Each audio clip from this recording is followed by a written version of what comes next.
बघूया 100% बातम्या। महाविकास आघाडीत गेल्या काही दिवसापासून सांगलीच्या जागेवरून जोरदार तिढा सुरू आहे। सांगलीत ठाकरे गटानं डबल महाराष्ट्र केसरी चंद्रहार पाटील यांना निवडणुकीच्या रिंगणात उतरवलंय। मात्र आमदार विश्वजित कदम यांनी सांगली काँग्रेसचा पारंपरिक मतदारसंघ म्हणत तिथं दावा ठोकलाय। ठाकरे गटानं सांगलीत उमेदवार जाहीर केल्यानंतर विश्वजित कदमांनी थेट हायकमांडची भेट घेतली होती। त्यावरून काँग्रेसच्या नेत्यांनीही आक्रमक भूमिका घेतली। सांगलीवरून दावे प्रतिदावे सुरू असताना भिवंडीच्या जागेवरही रस्सीखेच सुरू होती। काँग्रेस आणि राष्ट्रवादी काँग्रेस शरदचंद्र पवार पक्ष दोन्ही पक्षांनी भिवंडीवर दावा सांगितला। यावर चर्चा सुरू असतानाच गुरुवारी संध्याकाळी पवारांच्या राष्ट्रवादीनं भिवंडीत सुरेश म्हात्रेंना उमेदवारी जाहीर केली। मात्र यावर काँग्रेस नेत्यांनी तीव्र आक्षेप घेतलाय। तसंच ठाकरे गट आणि पवारांच्या राष्ट्रवादीला आघाडी धर्माची आठवण करून दिली आहे। भिवंडीमध्ये शरद पवार साहेबांनी उमेदवार जाहीर केला, सांगलीमध्ये त्यांनी उमेदवार जाहीर केला, हे आघाडीचा धर्म नाही एवढंच आम्ही म्हणू। जागा वाटपामध्ये आघाडी युतीमध्ये अशा प्रकारचे वाद मतभेद होत असतात, ते फार गांभीर्याने घ्यायची गरज नाही। सांगली आणि भिवंडीच्या जागेवरून महाविकास आघाडीत पेच वाढल्याचं पाहायला मिळतंय। ठाकरे गट आणि काँग्रेसमध्ये लोकसभेच्या काही जागांवरून बिनसलंय। ठाकरे गटानं काँग्रेसला कोल्हापूर आणि रामटेकची जागा सोडली। मात्र काँग्रेस काही केल्या ठाकरेंसाठी 2 जागा सोडायला तयार नाही। यातच ठाकरेंनी सांगलीतून चंद्रहार पाटलांना उमेदवारी जाहीर केल्यावरून दोन्ही पक्षांच्या नेत्यांमध्ये वाकयुद्ध रंगलंय। ठाकरे गटानं सांगलीत उमेदवार जाहीर केल्यानं काँग्रेसचे कार्यकर्ते नाराज असल्याची प्रतिक्रिया काँग्रेसचे नेते देत आहेत। यावर संजय राऊतांनी रामटेक आणि कोल्हापूरचा दाखला दिला। आपण या दोन्ही ठिकाणी कार्यकर्त्यांची समजूत काढल्याचा दावा राऊतांनी केला। तसंच अशा प्रकारे काँग्रेसनेही कार्यकर्त्यांची समजूत काढावी असा सल्ला राऊतांनी दिला। दुखावलेल्या कार्यकर्त्यांची समजूत काढायची असते। मला खात्री आहे काँग्रेसचं नेतृत्व जर कोणी नाराज असतील त्या भागात, ते त्यांची समजूत काढणे त्यांचं कर्तव्य आहे। पश्चिम महाराष्ट्र आणि कोंकण याच्यातला फरक आहे, आणि ते समजायला तयार नसतील तर हे बरोबर नाही। जो निर्णय होईल हायकमान घेतील त्या निर्णयाला मान्य राहून नेते काम करतील। त्यामुळे सांगलीत काँग्रेस कार्यकर्त्यांची नाराजी दूर होऊन ते ठाकरे गटाच्या उमेदवारीसाठी काम करणार का, याकडे सगळ्यांचं लक्ष लागलंय। सांगलीच्या जागेवरून महाविकास आघाडीत पहिली ठिणगी पडली। काँग्रेसकडून या मतदारसंघावर दावा केला जात असून कोणत्याही परिस्थितीत काँग्रेसला ही जागा मिळावी यासाठी काँग्रेसचे नेते ठाम आहेत। मात्र ठाकरे गटानं जाहीर केलेला उमेदवार बदलणार नसल्याची भूमिका घेण्यात आली। या पार्श्वभूमीवर ठाकरे गटाचे खासदार 3 दिवसाच्या सांगली दौऱ्यावर आलेत। या दौऱ्यात संजय राऊत ठाकरे गटाच्या कार्यकर्त्यांच्या बैठका घेणार आहेत। तसंच काँग्रेस आणि राष्ट्रवादी शरदचंद्र पवार पक्षाच्या नेत्यांच्या गाठी भेटी घेणार आहेत। मात्र या दौऱ्याच्या वेळी ठाकरे गट आणि काँग्रेसचा वाद चव्हाट्यावर आलाय। राऊतांच्या दौऱ्याकडे काँग्रेसच्या नेत्यांनी पाठ फिरवली आहे। विशाल पाटील मुंबईत आहेत तर विश्वजित कदम पुण्यात आहेत। त्यात राऊतांच्या दौऱ्याचं निमंत्रण नसल्याचा दावा आमदार विक्रम सावंतांनी केलाय। म्हणजे या दौऱ्याच्या संदर्भात आम्हाला काँग्रेस म्हणून कुठलेही अधिकृत निमंत्रण नाही। सांगलीत काँग्रेस नेत्यांनी राऊतांच्या दौऱ्याकडे पाठ फिरवल्याचे पडसाद इतर मतदारसंघात उमटणार का, हे पाहावं लागेल। महाविकास आघाडीमध्ये सांगलीच्या जागेवरून मोठी ठिणगी पडण्याची शक्यता आहे। उद्धव ठाकरेंनी डबल महाराष्ट्र केसरी चंद्रहार पाटील यांना सांगलीच्या आखाड्यात उतरवलं। मात्र विश्वजित कदम आणि विशाल पाटील यांनी सांगली काँग्रेसचा बालेकिल्ला असल्याचा दावा केलाय। सांगली काँग्रेसचा पारंपरिक मतदारसंघ असून कुठल्याही परिस्थितीत दावा सोडणार नाही असा इशारा विश्वजित कदम आणि विशाल पाटील यांनी दिलाय। तसंच विश्वजित कदमांनी काँग्रेसच्या बैठकांना हजर राहणार नसल्याचं पत्र नाना पटोलेंना पाठवलंय। या पार्श्वभूमीवर ठाकरे गटाकडून सांगलीतल्या काँग्रेस नेत्यांची नाराजी दूर करण्याचा प्रयत्न सुरू झालाय। विशाल पाटील यांचं राजकीय पुनर्वसन करण्याचा पर्याय ठाकरे गटानं सुचवलाय। विशाल पाटील यांना राज्यसभेवर पाठवण्यासंदर्भात पर्याय किंवा पुढे विधानसभा निवडणुकीत विशाल पाटील उमेदवार असल्यास त्यांना पूर्णपणे पाठिंबा देण्याचा प्रस्ताव विचाराधीन आहे। उद्याच्या राजकारणामध्ये विशाल पाटील यांना सुद्धा महत्त्वाची भूमिका नक्कीच मिळेल आणि त्यासाठी शिवसेना पुढाकार आहे। आम्ही एक प्रस्ताव त्या संदर्भातला दिल्लीत काँग्रेसच्या वरिष्ठांकडे पाठवलेला आहे। राज्यसभेचा प्रस्ताव दिल्यास विशाल पाटील आणि विश्वजित कदम तो मान्य करणार का आणि सांगलीत काँग्रेसची नाराजी दूर होणार का, हे पाहावं लागेल। महाविकास आघाडीत सध्या 2 जागांवरून जोरदार घमासान सुरू आहे।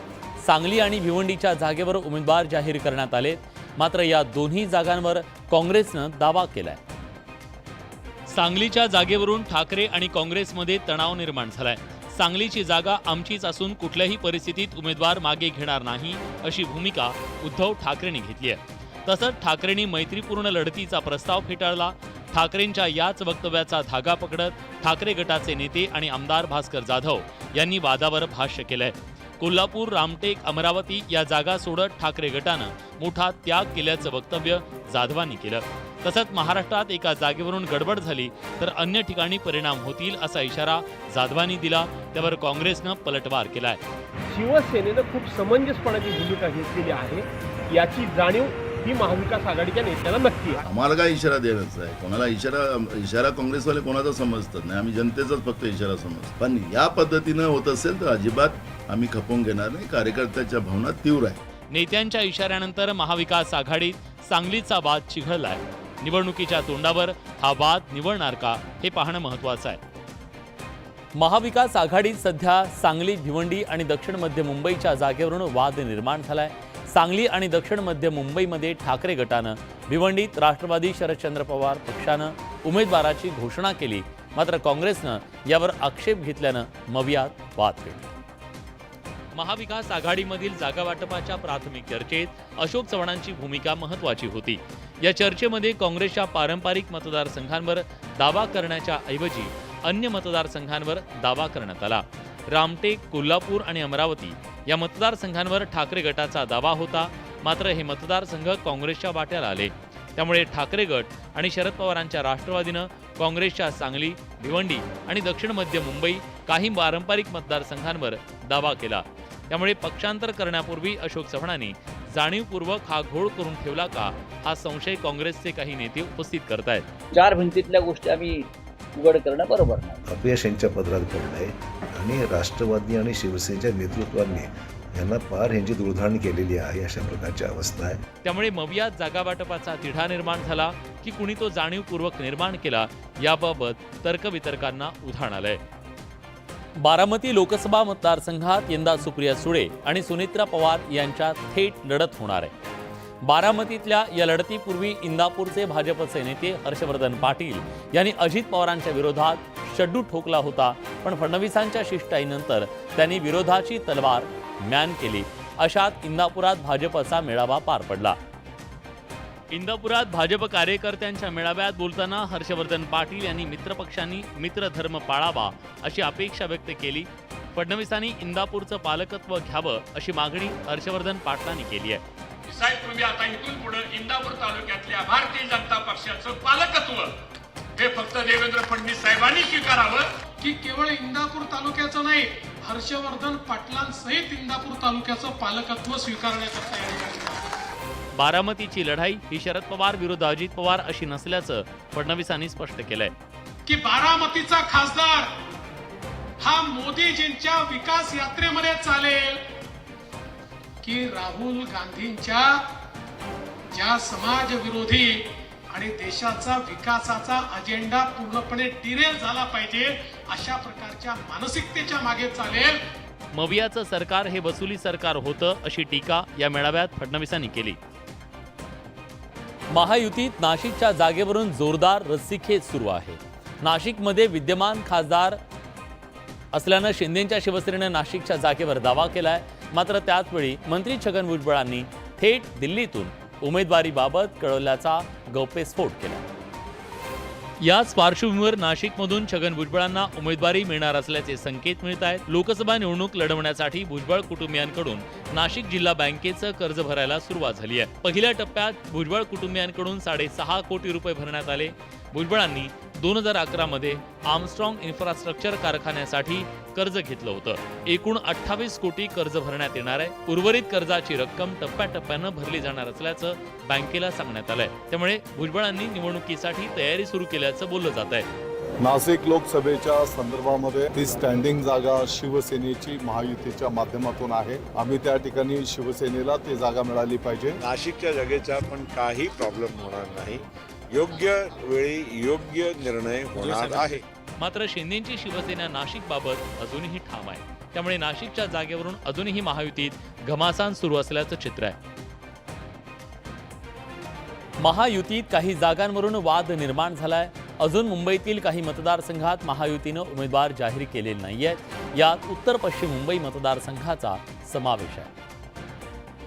याच मतदारसंघात ठाकरे गटानं अमोल कीर्तीकर यांना उमेदवारी जाहीर केली आहे. मात्र अमोल कीर्तीकरांच्या विरोधात कुणाला रिंगणात उतरवायचं हा पेच महायुतीत निर्माण झालाय. उत्तर पश्चिम मुंबई मतदारसंघ सध्या शिंदेंच्या शिवसेनेकडे आहे. गोविंदा यांच्यासह अभिनेते शरद पोंक्षे, सचिन पिळगावकर आणि सचिन खेडेकर या मराठी कलाकारांच्या नावाची चर्चा महायुतीकडून सुरू आहे. त्यात काँग्रेसनं हकालपट्टी केलेले संजय निरुपम यांनीही मतदारसंघातून लढण्याचा निर्धार व्यक्त केलाय. आमच्याबरोबर यायला जे जे कोणी समविचारी तयार असतील त्या सगळ्यांचं आम्ही स्वागत करू. चुनाव के लिए ऐसा कुछ डिस्कस भी नहीं हुआ है और मैं टिकट भी नहीं मांग रहा हूँ. आम्ही त्यांना निश्चित विनंती करू महायुती म्हणून की मोदीजींच्या विकसित भारताच्या संकल्पना त्यांनी साथ द्यावी. त्यामुळे उत्तर पश्चिम मुंबई मतदारसंघात उमेदवारीची माळ कुणाच्या गळ्यात पडणार हे पाहावं लागेल. अमरावती लोकसभा मतदारसंघातील निवडणुकीच्या रणांगणात राणा दाम्पत्य आणि प्रहार संघटनेचे अध्यक्ष बच्चू कडू यांच्यात आरोप प्रत्यारोपांच्या फैरी झडत आहेत. नवनीत राणांच्या विरोधात प्रहार संघटनेनं दिनेश बुक यांना निवडणुकीच्या रिंगणात उतरवलंय. अमरावतीत गुरुवारी झालेल्या जाहीर सभेत बोलताना रवी राणा यांनी बच्चू कडूंवर आरोपांच्या फैरी झडल्या. त्याला बच्चू कडूंनी जशास तसं उत्तर दिलंय. जो आमचा भाऊ आहे तो तोडीबाज म्हणून ओळखला जाते. त्याला सेटलमेंट कमिशनरचं एखादं पद असेल तर द्या लागते. एवढा लबाड अबे सरडा तरी लाव थोडासा उशिरा रंग बदलवते. 2 दिवस अगोदर माफी मागत फिरत होता, फोन करत होता. बच्चू कडू हे काँग्रेसची बी टीम असल्याच्या टीकेवर बच्चू कडूंनी पलटवार केलाय. नवनीताला पळायचंय. अरे काँग्रेसची बी टीम झालेली आहे. तुझे बायको बीजेपी मध्ये, तू स्वाभिमान मध्ये आणि पुढे प्रार एबीसी करतो तिचाला. रवी राणांच्या भाषणावेळी नवनीत राणा भाऊक झाल्या होत्या. त्यावरही कडूंनी तुला हाणलाय.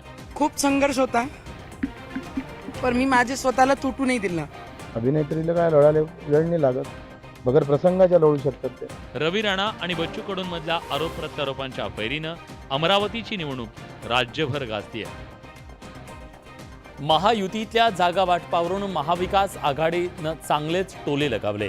एकनाथ शिंदेंच्या शिवसेनेचे निम्मे आमदार उद्धव ठाकरेंच्या संपर्कात असल्याचा दावा विजय वडेट्टीवारांनी केलाय. शिवसेनेनं सुद्धा आता जशास तसं उत्तर दिलंय. शिवसेनेला हिंगोलीत जाहीर केलेला उमेदवार बदलावा लागला. यवतमाळ, वाशिम आणि रामटेकमधील विद्यमान खासदारांना तिकीट नाकारावं लागलं. तर नाशिकचा उमेदवार शिवसेनेनं अजून जाहीर केलेला नाहीये. त्यावरून विजय वडेट्टीवार यांनी जिवारी लागणारी टीका केली आहे. खासदारांची काय गती झाली असेल? उद्धव ठाकरे भेटत नाही म्हणून गेले तर त्यांना लोकसभा भेटत नाही म्हणायची पाळी आली. जे काही टीका केलेली आहे त्याच्यामध्ये काही अर्थ नाही. आम्ही 45 पेक्षा जास्त जागा खासदारकीच्या महाराष्ट्रामध्ये जिंकणार आहोत, हे निर्विवाद सत्य आहे.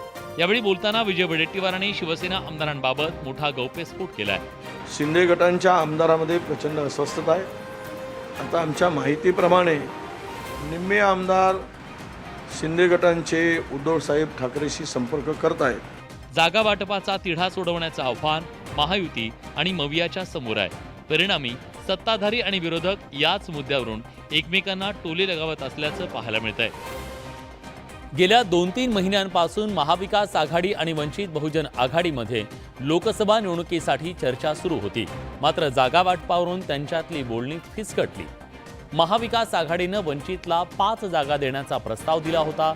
मात्र प्रकाश आंबेडकरांनी तो प्रस्ताव फेटाळून लावला आणि त्यामुळे वंचितची महाआघाडीतली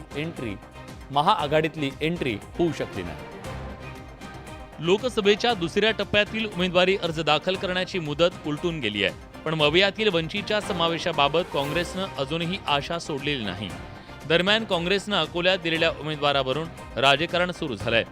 माघार घेण्याच्या दिवसापर्यंत आम्ही ओपन आहोत कुठल्याही प्रकारची चर्चा करण्याच्या संदर्भात. ते म्हणायचे ना बाळासाहेब की मला हरवायसाठी उमेदवार उभे ठेवतात. आता यावेळेस आम्ही आमचा कॅन्डिडेट जिंकायसाठी उभा ठेवलेला आहे आणि त्या पद्धतीचं वातावरण आहे. काल अकोल्यात नाना पटोलेंनी जॉनी वॉकर प्रमाणे जबरदस्त ऍक्टिंग केली. काँग्रेस आणि आमच्यात फूट पाडण्याचं काम तुम्ही केलं आणि ते काँग्रेसच्या वरिष्ठ नेत्यांच्या लक्षात आलं. त्यामुळे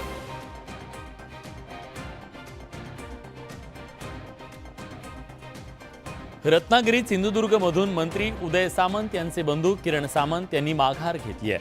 मात्र अजूनही या मतदारसंघातला उमेदवार जाहीर करण्यात आलेला नाही असं असूनही केंद्रीय मंत्री नारायण राणे यांनी सिंधुदुर्गात प्रचाराला सुरुवात केली आहे। याच पार्श्वभूमीवर रत्नागिरी सिंधुदुर्ग लोकसभा मतदारसंघात नारायण राणेंकडून मेळाव्याचं आयोजन करण्यात आलं होतं। या मेळाव्याला संबोधित करताना अब की बार 400 पारचा त्यांनी नारा दिला। तसंच यावेळी राणेंनी नाव न घेता उद्धव ठाकरेंवर हल्लाबोल केला। कोरोना काळात पैसे खाल्ले, आता बाप बेटे जेलमध्ये जाणार असं वक्तव्य भाजपचे नेते आणि केंद्रीय मंत्री नारायण राणेंनी केलं होतं आणि नाव न घेता उद्धव ठाकरेंवर निशाणा साधला होता। कोरोनाच्या काळात औषधं दिली महानगरपालिकेने, त्याच्यात पैसे खाल्ले, केस येते आता जाणार आतमध्ये। 2 महिन्यात सत्ता आमची येते देशात, त्यांच्या फायली बंद केल्या ईडी आणि सीबीआयच्या। त्याला कुठे असते तिहार जेलमध्ये। तिहारमध्ये जायला गुन्हा करावा लागतो, मी दखल घेतो तेवढं न करण्याचं। त्यामुळे लोकसभा निवडणुकीच्या नंतर कुणाचं सरकार येणार आणि कोण कुणाला जेलमध्ये टाकणार याबद्दलची चर्चा रंगली आहे। भिवंडीच्या जागेवरून मविया तिढा निर्माण झालाय। काँग्रेस या जागेवर लढण्यासाठी इच्छुक असताना शरद पवारांच्या पक्षानं सुरेश म्हात्रे उर्फ बाळ्यामामा यांना निवडणुकीच्या रिंगणात उतरवलंय। उमेदवारी जाहीर झाल्यानं सुरेश म्हात्रे शरद पवारांची भेट घेण्यासाठी पुण्यात दाखल झाले। त्यांची नाराजी आहे ते दयानंद चोरगे हे माझे छोटे बंधू आहेत, तुम्ही निश्चिंत राहा, येत्या 1-2 दिवसात सर्व काही आमच्या कुटुंबात बसून आम्ही ते नक्की सोडवू। उमेदवारी जाहीर झाल्यानंतर भिवंडीतल्या आपल्या गोदामांवर कारवाईचा प्रयत्न झाल्यावर त्यांनी भाष्य केलंय। माझी उमेदवारी जाहीर होईल त्यावेळेस कपिल पाटील यांच्याकडून अशी कुठली तरी कारवाई केली जाईल अशा प्रकारची कल्पना असल्यामुळे मी अगोदरच अशा प्रकारची तयारीत होतो। विद्यमान खासदार कपिल पाटलांवरही त्यांनी आरोपांच्या फैरी झाडल्यात। कपिल पाटील भेटले तर त्यांना विचारा की खासदारांची कामं काय, खासदारांच्या अखेरीत काय कामं येतात, तुमचे अधिकार काय आहे, ते काय उत्तर देतात ते फक्त ऐका तुम्ही। त्यांना 10 वर्षात खासदारकी कळली नाही। मवियानं ठेवलेला विश्वास सार्थ करून दाखवू असंही सुरेश म्हात्रे म्हणाले। जळगाव लोकसभा मतदारसंघात भाजपनं उमेदवारी देताना भाकरी फिरवली आहे। विद्यमान खासदार उन्मेष पाटील यांची उमेदवारी कापून माजी आमदार स्मिता वाघ यांना संधी देण्यात आली। भाजपच्या या खेळीनं नाराज झालेले विद्यमान खासदार उन्मेष पाटील यांनी भाजपशी काडीमोड घेत उद्धव ठाकरेंच्या पक्षात प्रवेश केला। खासदार उन्मेष पाटलांची भाजपला सोडचिठ्ठी आणि करण पवार यांना निवडणुकीत उतरवण्याच्या ठाकरेंच्या खेळीनं भाजपला धक्का बसलाय। या निवडणुकीत गिरीश महाजनांनी भाजपचे नेते ए.टी. पाटील यांची भेट घेतली। विशेष म्हणजे ए.टी. पाटील भाजपकडून उमेदवारीसाठी इच्छुक होते। दरम्यान उमेदवार बदलाच्या चर्चेचं भाजप नेत्यांनी खंडन केलंय। तुमच्याकडे तशा चर्चा आलेल्या आहेत, आमच्याकडे तर कुठल्या अशा चर्चा नाही। तिकीट मागितलं होतं, तिकीट द्यायला पाहिजे होतं, ही अशी प्रत्येकाची मागणाऱ्याची अपेक्षा असते, ती माझी पण होती, त्यात काही गैर नाही। भारतीय जनता पार्टीचा उमेदवार म्हणून स्मिता वाघ यांचं नाव घोषित केलंय आणि त्याच आमचे उमेदवार राहतील, त्यामुळे हालचाली मतदान वाढवण्यासाठी एक माणूस जोडायचा असतो, त्या माध्यमातून सगळ्या हालचाली सुरू आहेत। 10 वर्ष घरात बसवलं होतं, त्यांना सुद्धा आज भाजपच्या पक्ष कार्यालयात बोलावण्याची गरज लागली। जळगावमध्ये गेल्या वेळी भाजपनं दोघांना तिकीट जाहीर करून तिसऱ्याला संधी दिली होती। यंदाही त्याची पुनरावृत्ती होणार असल्याच्या चर्चेनं जोर धरलाय। त्यामुळे उमेदवारी अर्ज दाखल होईपर्यंत भाजपच्या भूमिकेकडे जिल्ह्याच्या जनतेचं लक्ष असणार आहे। सध्या लोकसभा निवडणूक 2024ची रणधुमाळी सुरू आहे। राजकीय प्रचाराला वेग आलाय। वाढत्या उन्हासोबत आरोप प्रत्यारोपांचा पारा सुद्धा चढलाय। ठाकरे गटाचे खासदार संजय राऊत सध्या सांगलीतल्या प्रचारासह इतर ठिकाणच्या प्रचारावर लक्ष ठेवून आहेत। राऊतांनी पंतप्रधान मोदी आणि केंद्रीय गृहमंत्री अमित शहा यांच्यावर गंभीर आरोप केलेत। मोदी आणि शहानी अघोरी जादू करत धनुष्यबाण चोरल्याचा आरोप राऊतांनी केलाय। बाळासाहेबांची श्रद्धा होती, या महाराष्ट्राची श्रद्धा होती, तो धनुष्यबाण महाराष्ट्रातून गायब करण्याचं अघोरी कृत्य, अघोरी जादू ही मोदी शहांच्या भारतीय जनता पक्षाने केलेली आहे। एका तांत्रिक बुवासारखा जो काही निंबू काही जो काही काळा जादू या संजय राजाराम राऊतने उद्धव ठाकरेंवर फिरवलेला आहे, त्याच्यामुळे आता उद्धव ठाकरेंचं हम दो आणि हमारे दोच राहिलेला आहे। संजय राऊतांच्या अघोरी जादूच्या आरोपानंतर नव्या वादाला तोंड फुटलंय।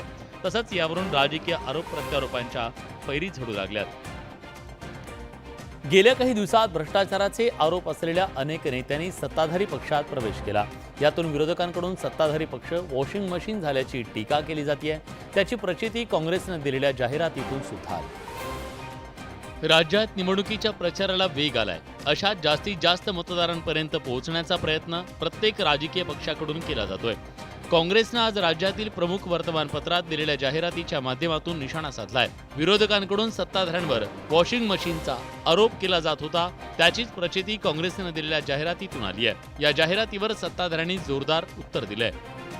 त्यांच्याकडे नैतिक बळच नाही आहे, त्याच्यामुळे अशा प्रकारे त्यांनी किती कॅम्पेन केलं तरी तो केविलवाणा प्रयत्न ठरेल, त्यापेक्षा जास्त काही नाही.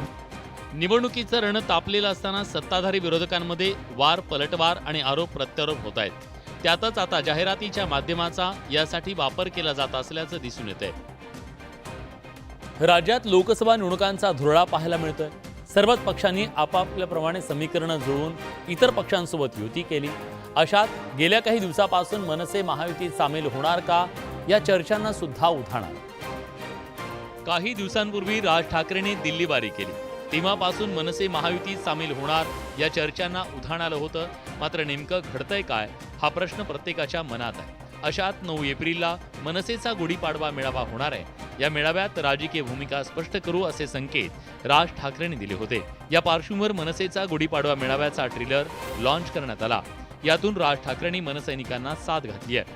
आता वेळ आली आहे या सगळ्यावर तुमच्याशी बोलण्याची. नक्की काय घडलंय, नक्की काय घडतंय ते सांगण्याची. यासाठी मनसैनिकांना मेळाव्याला येण्याचं आवाहन राज ठाकरेंनी केलंय. 9 एप्रिलला शिवतीर्थावर या, मला आपल्याशी प्रत्यक्ष बोलायचंय. गेले महिना दीड महिना तुमच्या चॅनेलच्या माध्यमातून पाहत आहेत, त्याच्यावर ते भाष्य करणार आहेत आणि पक्षाची भूमिका मांडणार आहेत. त्यामुळे गुढीपाडव्याच्या मेळाव्यात राज ठाकरे लोकसभा निवडणुकांबाबत काय घोषणा करणार, मनसे महायुतीत सहभागी होणार का या प्रश्नांची राज ठाकरे उत्तर देण्याची शक्यता आहे. या घडीची एक मोठी बातमी आता आपल्या हाती येते. माढ्यामध्ये निंबाळकर मोहिते घराणं एकत्र येताना दिसत आहे.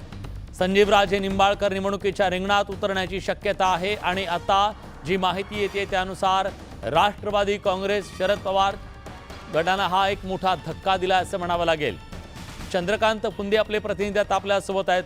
चंद्रकांत, मोहिते निंबाळकर एकत्र आले तर भाजपचं टेन्शन वाढणार आणि पवारांची एक मोठी खेळी म्हणायची याला. हो, निश्चितच पवारांनी स्पष्टपणे सांगितलं अनौपचारिक गप्पांमध्ये माढ्याचा उमेदवार कोण हे अकलूजकर आणि फलटणकर हे दोघं एकत्र बसून 2 दिवसात ठरवतील आणि तो देतील तो उमेदवार मी देणार आहे, अर्थात तुतारीवरती.